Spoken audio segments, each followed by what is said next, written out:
13절에서 15절까지입니다. 야고보서 1장 13절에서 15절까지 우리 합독하도록 하겠습니다. 길지 않기 때문에 우리 같이 읽으면 좋을 것 같습니다. 야고보서 1장 13절에서 15절까지 우리 함께 읽도록 하겠습니다. 우리 같이 읽도록 하겠습니다. 시작. 사람이 시험을 받을 때에 내가 하나님께 시험을 받는다 하지 말지니 하나님은 악에게 시험을 받지도 아니하시고 친히 아무도 시험하지 아니하시느니라. 오직 각 사람이 시험을 받는 것은 자기 욕심에 끌려 미혹됨이니 욕심이 잉태한즉 죄를 낳고 죄가 장성한즉 사망을 낳느니라. 아멘. 네, 오늘도 계속 이어서 야고보서를 함께 살펴보도록 하겠습니다. 앞에서 우리가 살펴봤듯이 예수 그리스도를 나의 구주로 믿는 사람들에게는 반드시 여러 가지 시험을 만난다고 했습니다.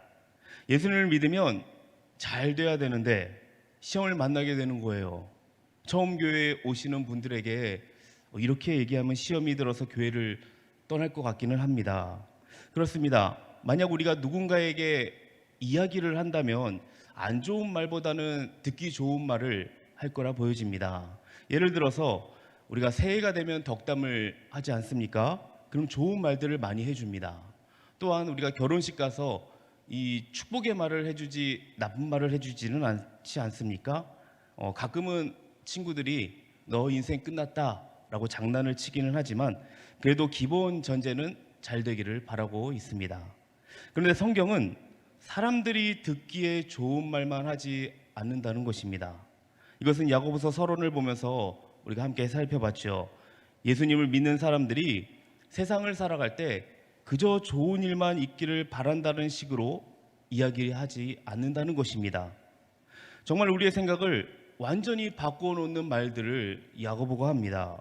예수를 믿으면 어려움이 찾아올 텐데 그때 어떻게 하라고 하죠? 기뻐하라고 합니다. 우리조차 이 받아들이기 너무 힘든 것을 세상 사람들에게 말한다면 절대 아마 이해하지 못할 거라 여겨집니다. 하지만 이것은 우리에게 정말 필요한 말씀입니다. 문제는 그렇게 하기가 너무나 어렵다는 거죠. 우리가 열심히 신앙을 지키기 위해 애쓰고 노력하면서 살아가고 있는데 어려움이 닥친다. 그럼 과연 기뻐할 수 있냐 이거입니다. 아마 이렇게 얘기하지 않을까요? 주님, 이것이 어떻게 된 겁니까? 제가 열심히 신앙생활을 하고 있었는데 이게 어찌된 일입니까? 이런 불평불만이 먼저 나오지 않을까요? 이처럼 신앙이 좋아 보이는 사람도 그런 어려운 상황에 닥쳤을 때 기쁘게 반응하기 어렵다는 것입니다. 바로 이러한 상황 가운데 오늘 본문을 생각해 보아야 합니다.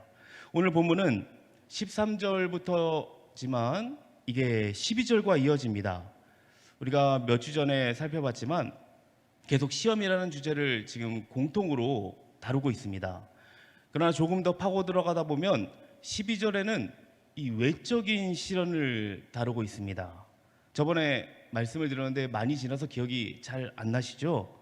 이 외적인 시련, 그러니까 외부로부터 오는 시련을 말한다고 했습니다. 그러니까 복음 때문에 당하는 핍박 아니면은 가난일 수도 있고요. 내가 선택하지 않는 고난 뭐 이런 것들을 얘기합니다. 이것이 12절의 주제였다면 13절 이하에서는 내적인 유혹, 이 유혹의 문제를 다루고 있습니다. 이 말은 우리 마음속에 일어나는 일반적인 유혹의 문제를 말하는 것입니다. 또 다른 측면에서 살펴보면 12절은 성도들이 시험에서 승리하도록 지금 격려를 하고 있고요. 그래서 시련을 잘 통과해서 하나님께서 인정받은 사람에게 주어질 이 상급을 약속하고 있습니다. 즉 그러니까 시험으로부터 승리자들을 염두에 두고 쓴 거예요.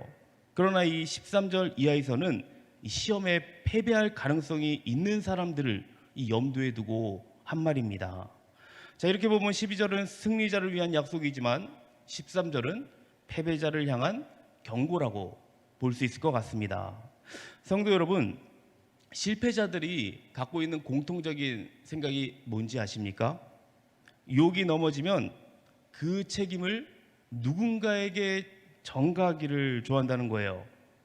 같이 죄를 짓습니다. 그리고는 얘가 그런 거예요. 나와 함께 하신 이 여자 때문에 내가 어쩔 수 없이 한 겁니다. 누구죠? 아담이죠. 타락하자마자 책임을 전가합니다. 하와뿐만 아니라 하나님께도 책임을 전가하고 있습니다. 아담이 처음에 하와를 보고 뭐라고 했죠? 내 뼈 중에 뼈요, 살 중에 살이니라. 이렇게 말할 때는 언제고, 지금 문제가 터지니까 하와가 그 나무 열매를 내게 줘서 내가 먹게 된 겁니다 라고 말합니다. 아니, 뱀이 하와를 유혹할 때 지금 아담 자신도 그 옆에 있었거든요. 이 옆에서 있었으면서 이렇게 배신을 합니다. 먼저 남자가 지금 배신을 때린 거죠. 혹시 여기 계신 성도님들도 남자에게 배신을 당한 적이 있습니까? 너무 실망하지 마시기 바랍니다. 이것은 인류의 조상 아담 때부터 이 배신은 이어져 왔습니다. 결국 아담은 하나님이 나에게 하와를 주셔서 내가 먹게 됐습니다 라고 하면서 하와뿐만 아니라 지금 하나님께도 책임을 전가하고 있는 모습을 보여줍니다. 우리도 마찬가지로 살아가면서 이와 같은 상황을 마주할 때가 있을 것입니다. 오늘 본문은 책임 전가하는 우리들을 향해서 이 유혹에 넘어지는 이 원인 어디에 있느냐, 이 유혹의 원천을 철저히 규명해 주고 있습니다. 그러니까 정말 하나님 때문이냐 아니면 자기 욕심 때문이냐, 이것을 묻고 있는 거예요. 먼저 하나님 때문이 아님을 본문 13절에서 밝히고 있습니다. 그리고 14절 15절에서는 그것은 바로 자기 욕심 때문이다 라고 밝히고 있는 거예요. 우리가 13절을 살펴보기 전에 먼저 알아둬야 할 것이 있는데요, 하나님은 본성적으로 악에게 시험을 받지 않는다. 이것을 여러분이 먼저 알아두시면 좋을 것 같습니다. 본성이 거룩하시기 때문에 더러운 것에 끌리지 않는다는 거죠. 그러니까 악한 것은 하나님을 유혹할 수 없다는 것입니다. 그러면 이렇게 질문할 수 있을지 모르겠습니다. 예수님이 광야에서 사탄에게 시험받은 것은 우리가 어떻게 생각해야 됩니까? 라고 질문할 수 있겠죠. 맞아요. 예수님 하나님이십니다. 그런데 사탄이 광야에서 예수님을 시험한단 말이에요. 그것도 3번씩이나 시험을 합니다. 그러면 13절에 말하고 있는 하나님은 악에게 시험을 받지 아니하신다, 이 오늘 본문하고 어떻게 조화를 이룰까요? 자, 여기서부터가 이제 중요합니다. 예수 그리스도는 하나님이시지만 인간의 몸을 입고 이 땅에 오셨습니다. 그리고 인간을 대표해서 사역을 시작하십니다. 즉 신성을 갖고 있지만 인성을 갖고 계시기에 사탄은 첫사람 아담에게 공격했던 것처럼 이 둘째 사람 아담을 공격하려고 다가온 겁니다. 이처럼 그리스도 예수는 인간의 대표로서 시험을 받았지만 하나님으로서는 유혹에 넘어지지 아니했다는 것입니다. 자, 이것을 조금 더 자세히 살펴보도록 하겠습니다. 인간의 대표로서 받은 시험, 뭐가 있었죠? 사람이 가지고 있는 공통적인 문제들, 가장 큰 문제, 먹고 사는 문제잖아요. 그래서 돌들로 떡덩이가 되게 하라 라고 이렇게 시험을 합니다. 자, 지금은 이런 문제로 고민하는 사람 거의 없을 거라 여겨집니다. 오히려 너무 잘 먹어서 문제가 되고 있죠. 하루하루 어떻게 먹고 살지 이런 고민을 할 뿐 아니라 내일은 무엇을 먹을까 이러한 고민을 합니다. 내일뿐만이 아닙니다. 앞으로 나는 어떻게 먹고 살아야 할까 이러한 고민으로 우리는 걱정하며 살아간다는 것입니다. 두 번째로 사탄은 천하의 영광을 한눈에 보여주면서 자기에게 절을 하라고 유혹을 합니다. 그러면 세상의 모든 것을 다 준다고 이렇게 유혹을 하죠. 여러분, 사람은 날 때부터 이 자기를 나타내고 싶은 욕망, 이 영화를 누리고 싶은 욕망을 가지고 있습니다. 어린아이들을 보면 알 수 있는 것 같아요. 어린아이들도 자기가 최고이기를 원하고 다른 사람과 비교해서 잘했다고 하면 얼마나 좋아하는지 모릅니다. 또한 세상의 일들과 하나님의 일들도 한번 비교해 볼까요? 대부분 하나님의 일들은 세상의 일들을 하고 나서 하는 일들로 생각을 합니다.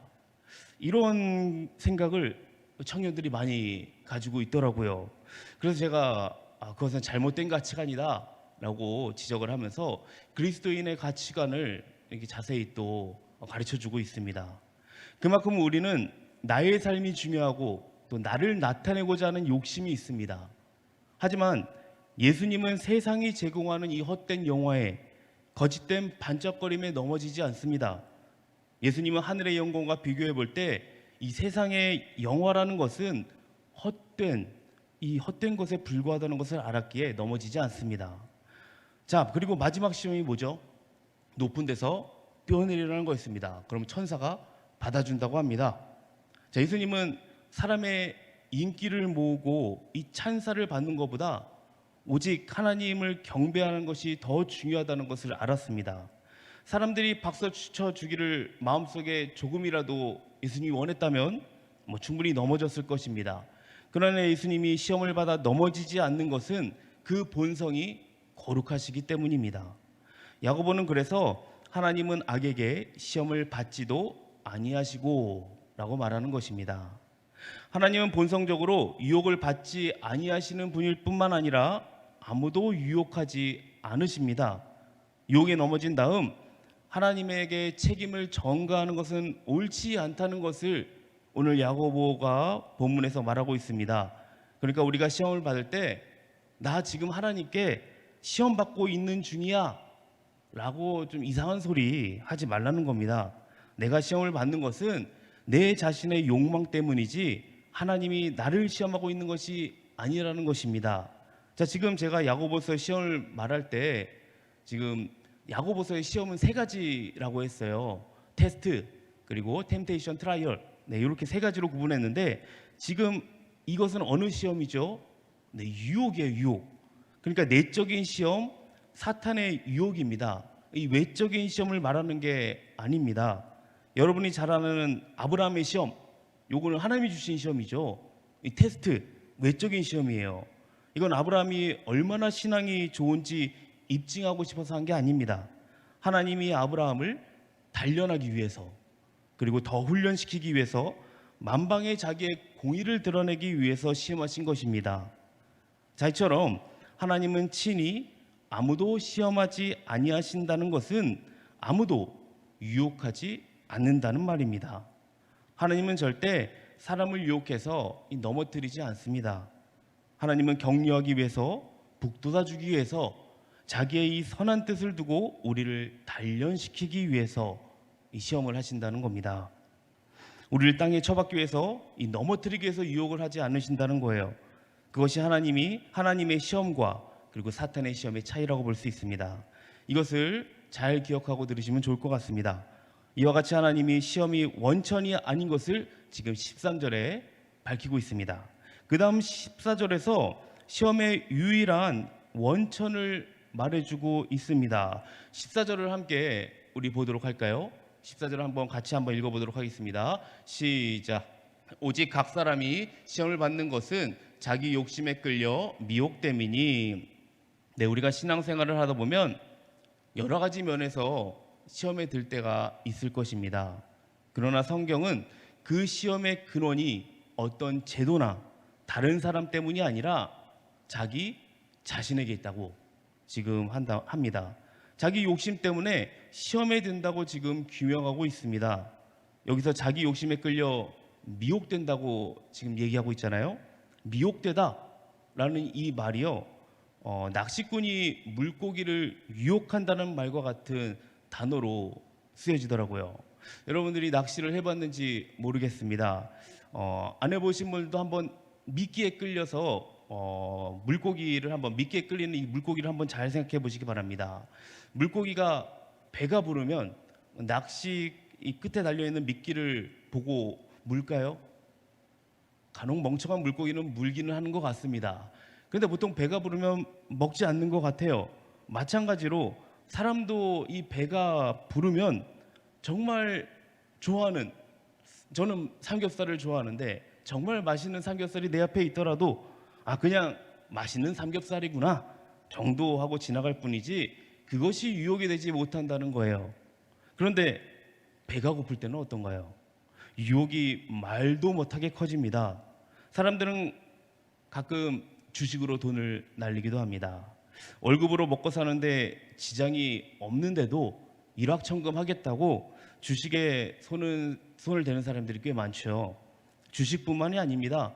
로또도 그냥 재미로 하는 수준이 아니라 한 주에 몇십만 원씩 사시는 분들이 있더라고요. 그런데 로또가 당첨됐다고 칩시다. 그 주식으로 돈을 많이 벌었을지라도 그 돈을 바르게 사용하는 사람은 없을 거라 보여집니다. 성도 여러분, 예수 믿는 사람들은 있는 것 가지고 만족하면서 아껴 쓰는 겁니다.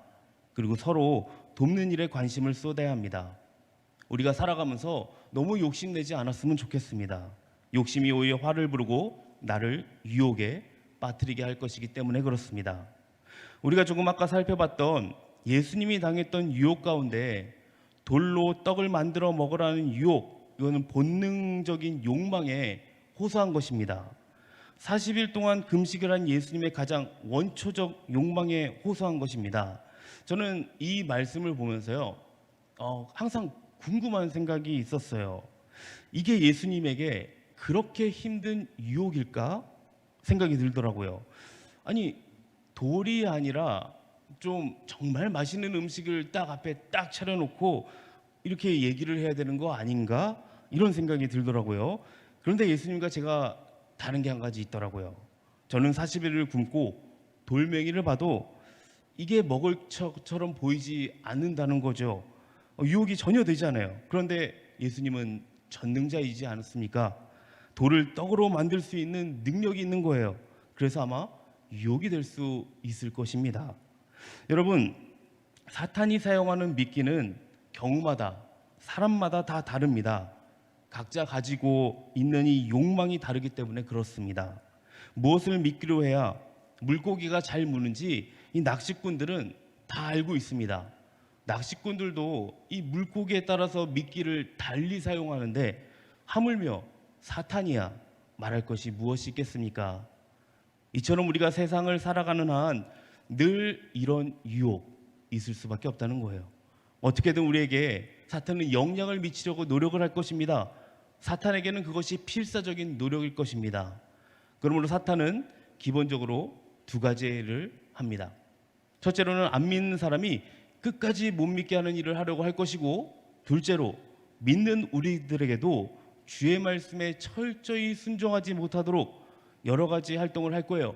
그리고 자기의 욕심을 추구하도록 이끌어갈 것입니다. 제가 청년부에서 제자 양육과 그리고 성경 66권을 전체적으로 살펴보는 이 성경대학을 진행합니다. 이 두 가지가 1년 동안 진행이 돼요. 1년 동안 일주일에 한 번씩 계속해서 합니다. 제가 이것을 하면서 매번 느끼는 것이 양육이 진행되는 동안 사탄의 방해가 어마어마하다는 것입니다. 사탄은 정말 하나님 말씀을 가까이 하지 못하게 하고 순종하지 않게 하려고 어떻게든 우리를 방해하려고 하는 것 같습니다. 왜냐하면 양육 중에 갑자기 바쁜 일정이 생겼다고 막 합니다. 아니면은 갑자기 몸이 아파졌다고 해서 하지를 못하겠다고 얘기를 해요. 거짓말로 그냥 몸이 아픈 게 아니라 진짜 몸이 아파요. 또는 갑자기 정말 바쁜 일정이 생기게 됩니다. 자, 이러한 청년들이 1년에 꼭 한 두세 명씩은 있는 것 같아요. 제가 보기에는 분명히 이거는 사탄의 방해라는 게 보여져요. 그래서 조금 힘들더라도 우리 같이 참아가면서 함께 끝까지 해나가자. 그리고 그렇게 권유하면서 기도를 합니다. 근데 분명 이것을 이겨내고 끝까지 한다면 큰 은혜가 있을 것 같은데 이것을 참지 못하고 포기하는 청년들이 있습니다. 이것을 볼 때마다 너무나 안타까운 마음이 들죠. 그러다가 문득 드는 생각이 하나 있었습니다. 청년들을 가르치면서 청년들의 문제점들은 너무나 잘 보인다는 거예요. 그런데 정작 내 자신의 이 문제점은 잊고 살아가는 저를 발견하게 되더라고요. 그래서 사역자는 늘 이것을 조심해야겠구나 하는 생각이 들었습니다. 그래서 매번 이것을 체크하면서 또 기도하고 있습니다. 이처럼 남들이 시험에 빠져 있을 때 그것이 굉장히 잘 보입니다. 그러나 자기가 시험에 빠질 때는 그것을 잘 보지 못할 수 있다는 것입니다. 이것이 우리의 문제점인 것 같습니다. 다른 사람이 하는 일을 보면 저렇게 하면 분명히 저것이 어려울 것이다 라는 것이 너무나 잘 보입니다. 그래서 열심히 조언도 해주고 또 막아주기도 합니다. 그런데 자기가 시험에 빠질 때는 그렇게 하지 못한다는 거예요. 그럼 어떻게 해야 될까요? 그래서 우리 공동체가 있는 거 아니겠습니까? 이제 사랑방도 다시 재개되지 않았습니까? 그래서 이러한 부분들은 우리가 사랑방별로 좀 잘 지켜줬으면 너무나 좋을 것 같다는 생각이 듭니다. 자, 마지막으로 15절을 보도록 하겠습니다. 우리 함께 15절 한번 읽어보도록 할까요? 시작. 욕심이 잉태한 즉 죄를 낳고 죄가 장성한 즉 사망을 낳느니라. 여기서 욕심이 잉태하면 죄를 낳는다고 말하고 있습니다. 이 죄는 욕망으로부터 솟아납니다. 그 욕망은 자기 자신에게 깊은 뿌리를 받고 있어요. 그래서 욕심을 내게 되면 죄에 빠지게 된다는 거예요. 꽃을 보고 우리가 너무나 예쁘다, 아름답다 하고 한번 보고 지나가면 되는데 다시 쳐다보면 어떤 마음이 듭니까? 좀 꺾고 싶은데 라는 마음이 들지 않습니까? 한 번 더 쳐다보면 어느새 꽃은 나에게 있게 되는 경우가 있을 수 있을지 모르겠습니다. 그렇게 점점 볼수록 쉽게 된다는 것을 욕심이 잉태한다라는 것입니다. 그리고 죄를 낳는다라는 말은요, 사람이 자녀를 낳을 때 낳는다는 그 용어가 아니에요. 그 단어가 아니고요, 짐승이 새끼를 낳을 때 쓰는 단어입니다. 이 낳는다는. 그러니까 이처럼 욕망에서 태어나는 것은 선하고 아름다운 것이 아니라는 거예요. 더러운 거라는 겁니다. 결국 이 죄가 장성하면 어떻게 된다고요? 사망을 초래합니다. 각자가 자기 손으로 뿌린 씨로 영원한 파멸을 수확합니다.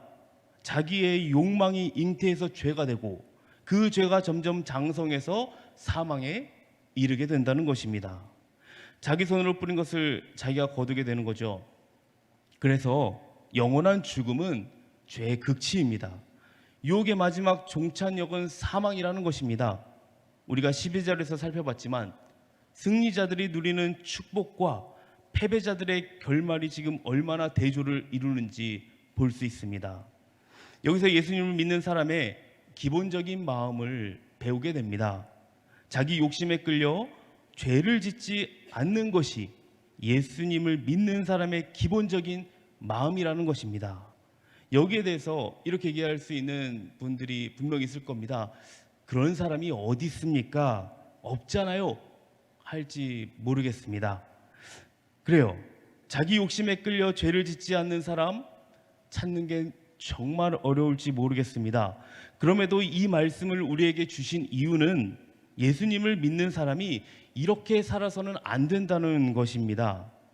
하나님의 백성으로 세상을 살아갈 때 자기 욕심이 하나도 없는 사람으로 살아가야 된다는 것입니다. 당장에 그렇게 살지는 못할지라도 하나님이 나를 부르는 순간까지 이 생명의 면류관을 바라보면서 주님을 향한 열심으로 살아가는 것입니다. 왜 그래야 됩니까? 주님과 주님의 나라를 위해서 그리하는 것입니다. 주님과 더 만나고 더 교제하고 주님을 더 알고 싶게 그렇게 하는 것입니다. 그래서 주님이 나를 불러가실 때도 우리는 기뻐할 수 있습니다. 그것이 예수님을 믿는 사람입니다. 예수님을 믿는 사람은 항상 이런 마음의 경계 가운데 서는 것입니다. 자기 자신을 위한 욕심이 하나도 없는 사람, 그러나 주를 위해서 열심을 내는 그런 사람입니다. 부디 우리가 이런 삶을 살아갈 수 있기를 소망합니다.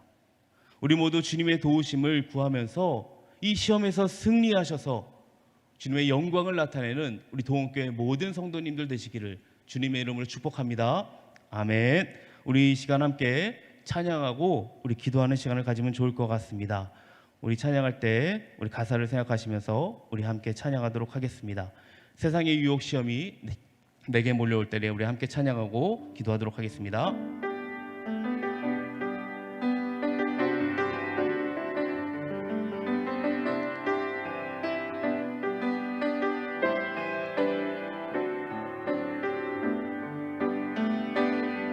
세상의 유혹 시험이 내게 몰려올 때에 나의 힘으론 그것들 모두 이길 수 없네. 거대한 폭풍 가운데 위축된 나의 영혼 어찌할 바를 몰라 헤매이고 있을 때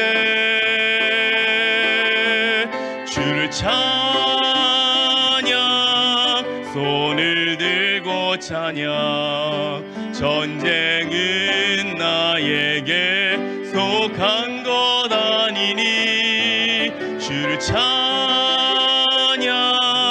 손을 들고 찬양 전쟁은 하나님께 속한 것이니 주위를 둘러보면 주위를 둘러보면 아무도 없는 듯 믿음의 눈을 들면 보이는 분 계시네 지금도 내 안에서 역사하고 계시는 사망과 어둠의 권세 물리치신 예수님 아멘 주를 찬양 손을 들고 찬양 전쟁은 나에게 속한 것 아니니 주를 찬양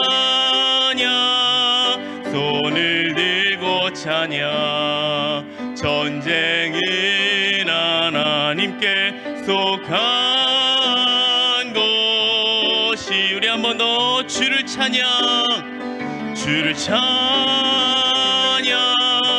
손을 들고 찬양 전쟁은 나에게 속한 것 아니니 주를 찬양 손을 들고 찬양 전쟁은 하나님께 속한 것이니 이 시간 우리 함께 기도하기 원합니다.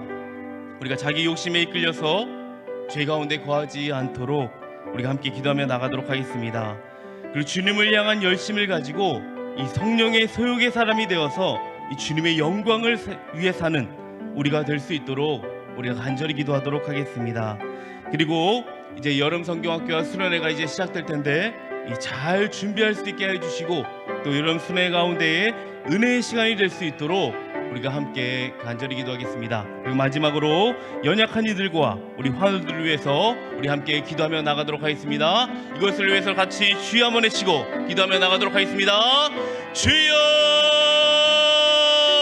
하나님 이 시간도 주의 하나님 아버지 정말 사랑하는 자녀들이 이 자리에 와서 주님을 예배하며 하나님 앞에 하나님 경배드리게 하신 주님 너무나도 감사를 드립니다. 오늘 이 밤에 주님 앞에 하나님 아버지 말씀을 듣고 또 하나님 아버지 그 말씀을 통하여서 우리가 하나님 아버지 앞에 기도하며 나아갑니다. 주 하나님 아버지 말씀 따라 우리가 하나님 아버지 살아가기 원합니다. 특별히 하나님 아버지 우리가 자기의 욕심에 이끌려서 하나님 아버지 죄 가운데 거하지 않게 하여 주시기 원합니다. 늘 하나님 아버지 앞에 정말 하나님 아버지 정결한 삶을 살 수 있게 해주시옵시고 정결한 삶을 살 수 있도록 늘 말씀과 기도가 내 안에서 언제나 있게 하여 주시옵시고 그 말씀과 기도에 하나님 아버지 비추어서 이 삶을 하나님 아버지 살아갈 수 있도록 나 자신을 되돌아보며 하나님 아버지 앞에 늘 나아갈 수 있는 신앙인이 될 수 있도록 인도하여 주시옵소서. 특별히 하나님 주님을 향한 열심을 갖기 원합니다. 나를 향한 열심이 아니라 하나님 아버지 주님을 향한 열심을 가지고 하나님 아버지 독대 성령의 소욕의 사람이 될 수 있도록 주여 인도하여 주시옵소서. 늘 성령 충만한 삶을 살 수 있도록 주님께서 붙잡아 주시기 원합니다.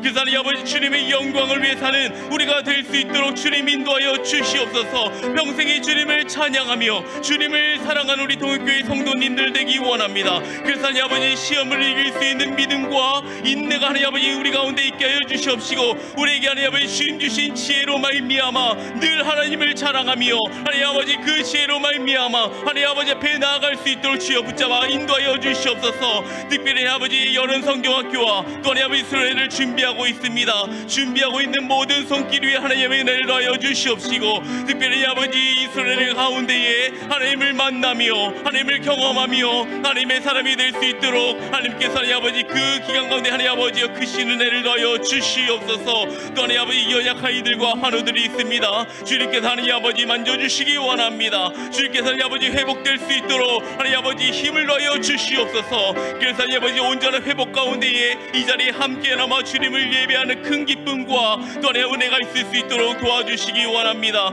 하나님 아버지 함께하게 하여 주시옵시고, 하나님 이 하나님 아버지 낫는 것을 하나님 통하여서 평생의 주님을 더 찬양하며 주님을 경배할 수 있도록 그러한 신앙을 가질 수 있도록 주께서 붙잡고 인도하여 주시옵소서. 우리가 모든 기도들 주님께서 들어주실 줄 믿습니다. 떠나고 하는 뜻대로 하나님 아버지 인도하여 주시옵시고 주께서 응답하여 주시옵소서. 감사합니다. 주님, 주께서 역사할 줄 믿습니다. 하나님 아버지 감사합니다. 오늘도 말씀대로 나의 욕심으로 하나님을 놓치고 사는 삶을 살지 않기 원합니다. 지금 내 삶이 유혹에 빠져 허덕이는 삶을 살고 있다면 주 앞에 회개하게 하시고 다시 돌이켜서 생명의 면류관을 누리게 하여 주시옵소서. 언제 어디서나 우리를 붙잡아 주시고 주님의 말씀 의지에서 주님의 뜻을 이뤄나가는 우리 동국교회 모든 성도님들 되기를 소망합니다. 항상 성령 충만한 삶을 살 수 있도록 주님께서 은혜를 부어 주시옵소서. 감사드리며 예수님 이름으로 기도합니다. 아멘. 우리 같이 주기도문으로 예배를 마치도록